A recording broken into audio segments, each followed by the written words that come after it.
Hey guys, good morning. It's Tony. Super crazy news on RKT.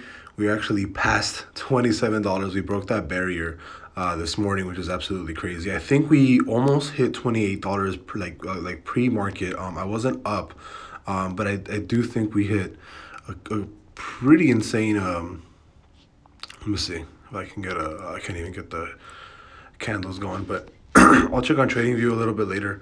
Um, it's running, man. It's running. I'm up to almost $15,000 in profit. I was gonna sell some calls for $30 out.